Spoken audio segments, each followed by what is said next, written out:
Riddle me this, internet viewer. Why is it that every time I either A, get a Trijicon to review, or B, buy a Trijicon, there's never any box to go along with it? I don't understand why you would throw away a box to an $800 scope, or like the Accupoint 1-8, $1,000 optic. It just perplexes me.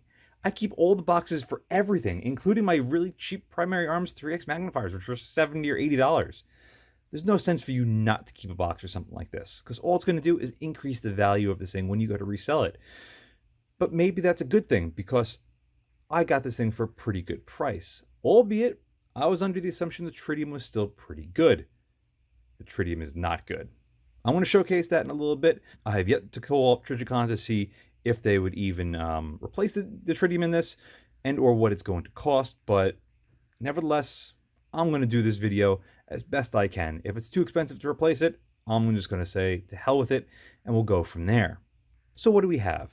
Well, we have an extremely lightweight Trijicon Accupoint 1-4 with the amber triangle and post. I've been wanting to get my hands on one of these since I first started reviewing scopes, because I had assumed that this was going to be on par with the P4XI. Why?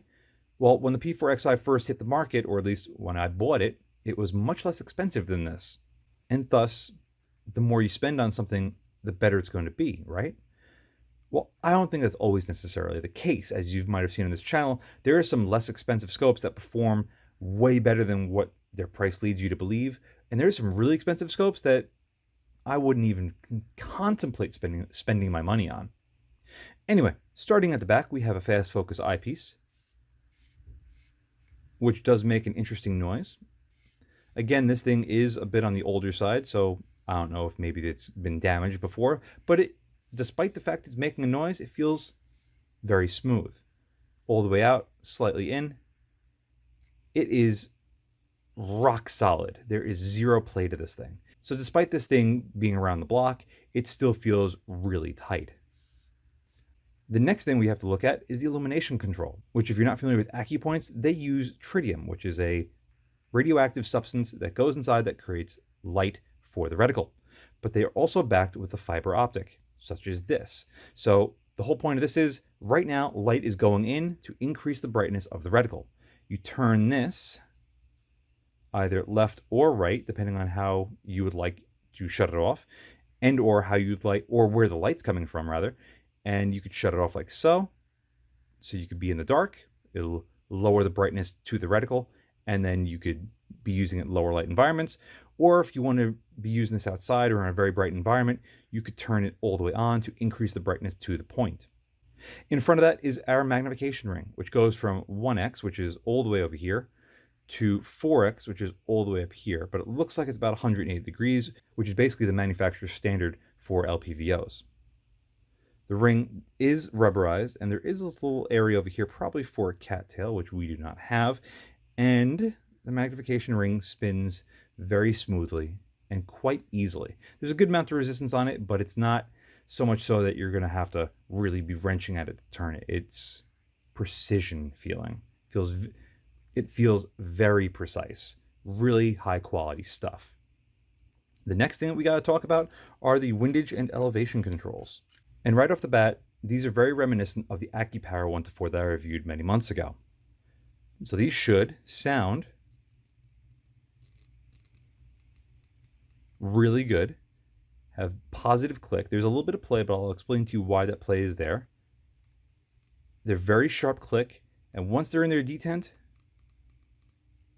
they're not going anywhere on both the elevation, and if I can get this to focus,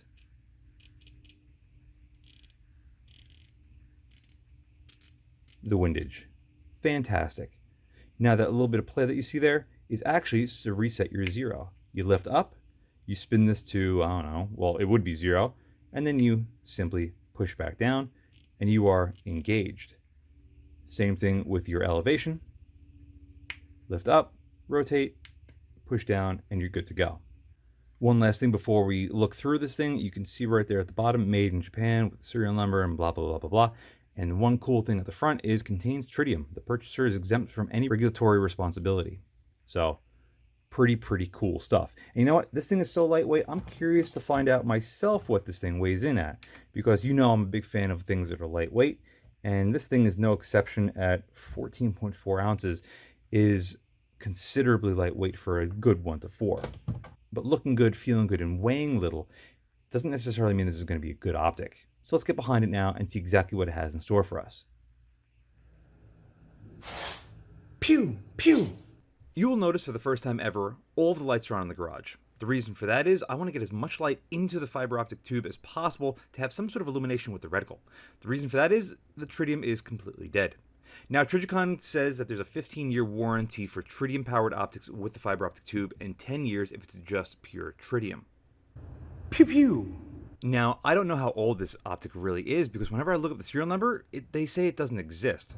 Pew! Now, I don't think this is a fake by any means. Pew pew! The overall feel, all of the controls are very reminiscent of the Accupoint 1 to 4 that I reviewed. Again, actually I said it during the unboxing many months ago. It's actually been many years. This goes to show you pew pew how long I've had this optic for and just haven't gotten around to it because it's just been frustrating.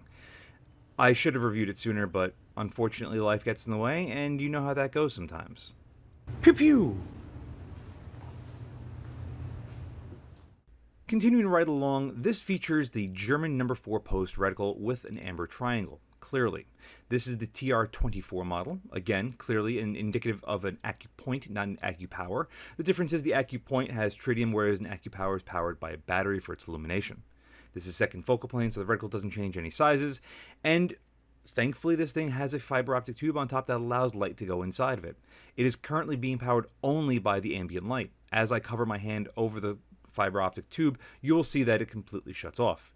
With enough ambient light, it still will work a little bit, but if you have no ambient light or very little to it, as you'll see later on in this video, it's completely useless.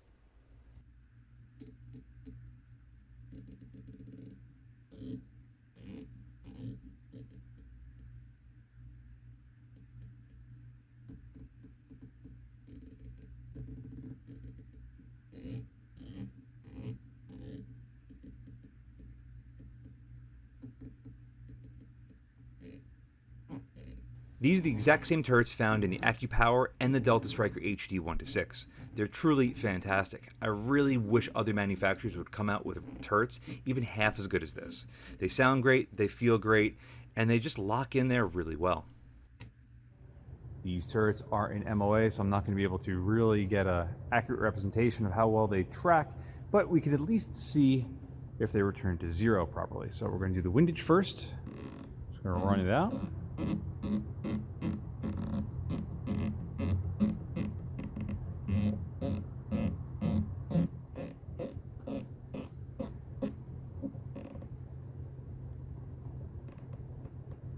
And that is 0. That looks like it returned extremely well.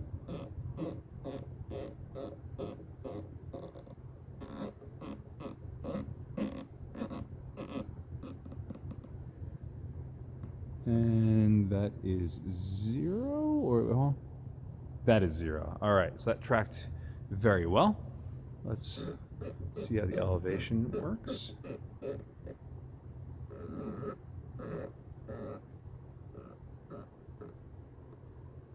That is 0. Looks good. Might as well go down with it a little bit. A lot of adjustability in the scope.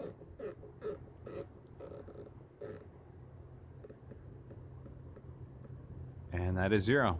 So far, so good. But like I said earlier, if there's no ambient light to get on the fiber optic tube with dead tritium, you have no illumination. I put my flashlight on top of it so I could show you just how bright it can potentially get, but unfortunately if you're indoors like this and you need the illumination to be on for whatever reason, you're kind of sort of out of luck. Fortunately though, the reticle is nice and easy to pick up. That German number 4 post is about as simple as you could possibly get. As we transverse the power lines, you're going to see that the image is fairly flat. Only towards the very top of the image through the optic do we have a little bit of it pulling towards the top. Not that uncommon for most LPVOs. Another thing that's very easy and clear to see is just how much of the scope body we see. For many people, they prefer that, or it just doesn't bother them. For me, I prefer to have as little of the scope body showing as possible. I just find I get behind it a little bit more comfortably and a little bit easier. We focus our attention on our 30-yard power transformer. Here at 1x, the image is pretty good, albeit maybe a little on the small side as far as overall view through the optic. Bring it up to its maximum here at 4x, and we have a fairly okay image towards the center. In fact, it's very good at the center. But if you start looking at the outer edge throughout the entire field of view, you're going to notice that the image is very soft. And that's something that you're going to notice at any sort of distance when the magnification is basically above 2x. Now, this is not the first time I've had issues with Trijicon and their optics not being perfectly clear and in focus. The Accupoint 1-4 that I reviewed a while ago was the exact same way. The image was very soft and meh. And the Credo 2-10, again, that image was just never right. And a lot of that had to do with, Trijicon even backed this up when I sent it in, that was the reason for their replacing the entire optic.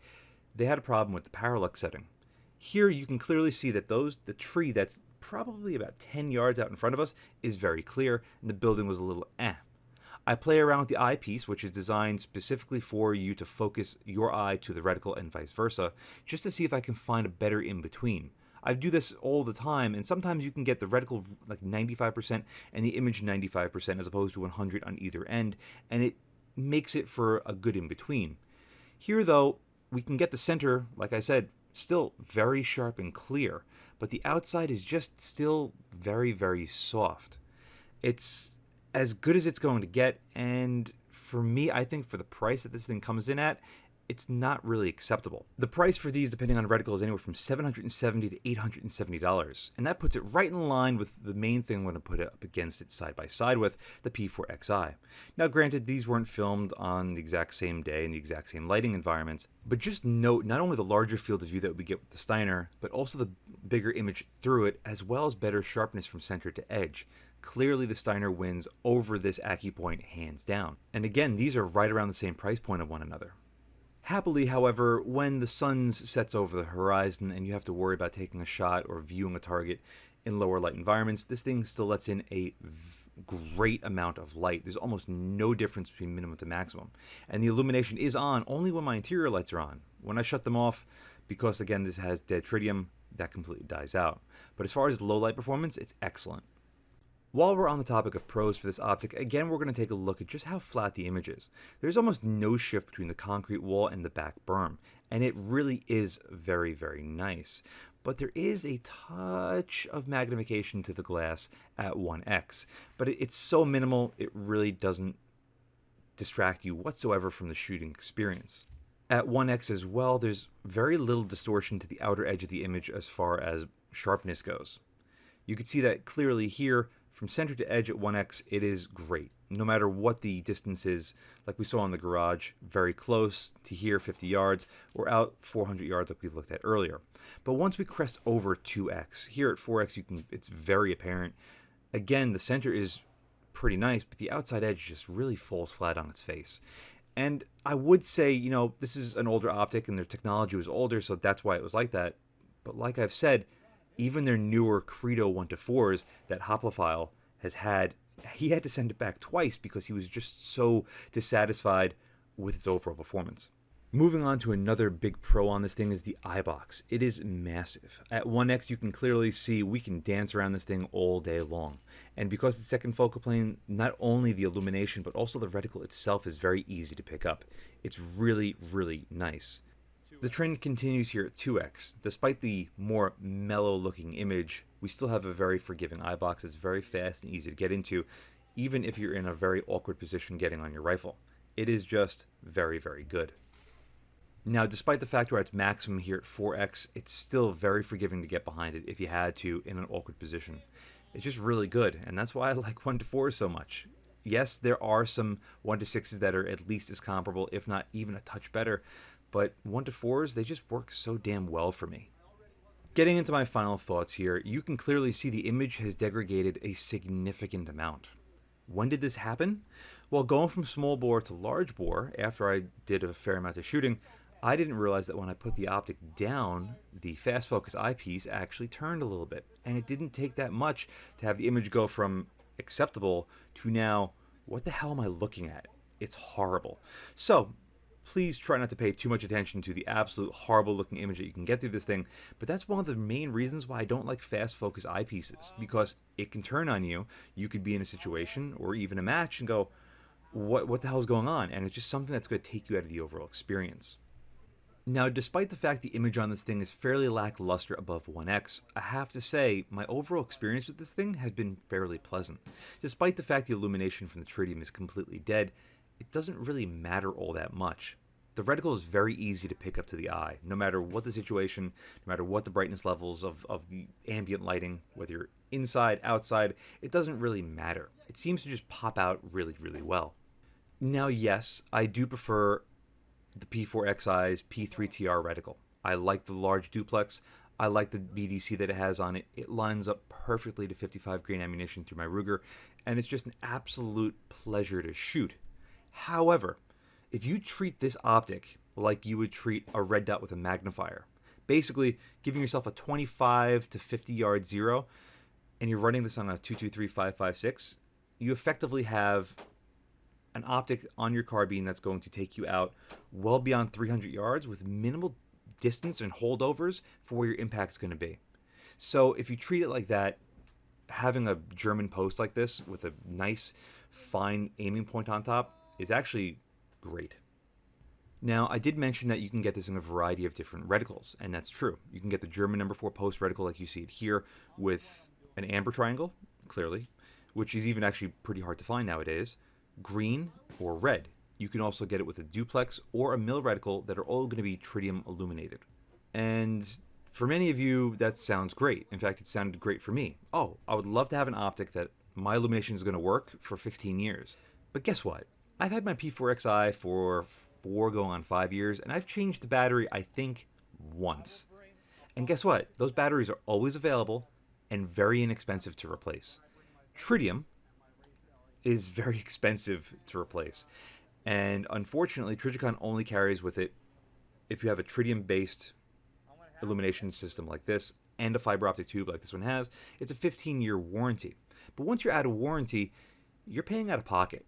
And I haven't emailed them about replacing the tritium on this, primarily because as much as I don't mind the scope, I don't want to spend any more money on it. I paid about $500 for this thing, which at the time I felt was a very good price. But if I have to dump another $200+ into this thing to get the tritium replaced, which is, but BTW, FYI, the cost that some people have had to pay to replace the tritium in their Trijicon products, it just doesn't benefit me in any way, shape, or form. I'd rather sell this for a very cheap price and just never have to worry about it again. But I really feel that tritium in this case is just overdoing it. I don't mind having a battery that I could buy at almost any pharmacy around the world and just throw it in there and have illumination. Or guess what? Oh, my illumination's dead. I'll use the reticle for what it is until I can get a new one. It's not the end of the world for me. For you, though, this might be the only way that you could ever get an optic for the rest of your life. And happily, however, Trijicon does offer a lot of the Accupoint lineup in different magnifications with different reticles for different setups, so you could find basically whatever you could possibly be looking for that would match your setup perfectly. Now, would I buy one of these again? Namely brand new. Despite the fact this thing is built like an absolute tank, I feel like I could run this over with a truck and it would be fine. And despite the fact that all the controls are very good, no, I wouldn't. I also wouldn't buy a P4Xi for the going rate of $800+ nowadays, because despite how good that they are, both of those, as wholes, there are better options. I'd much rather have a Credo HX 1:6 second focal plane, a Delta Striker HD. Hell, I'd rather go even cheaper and go with like a Sig Tango MSR and just throw it around and not care about it. But take that for what it's worth. This is just my perspective. Yours might be completely different. But that's going to conclude this review. Thank you all very much for watching, and as always, see you again next time. And a huge thank you to my Patreon providers and my Subscribe subscribers. Without you, this truly wouldn't be possible. If you'd like to support my channel but don't want to join either of those, I completely understand. But you could still help by using my affiliate links in the description below, and or like, share, and subscribe as always. Again, thank you very much.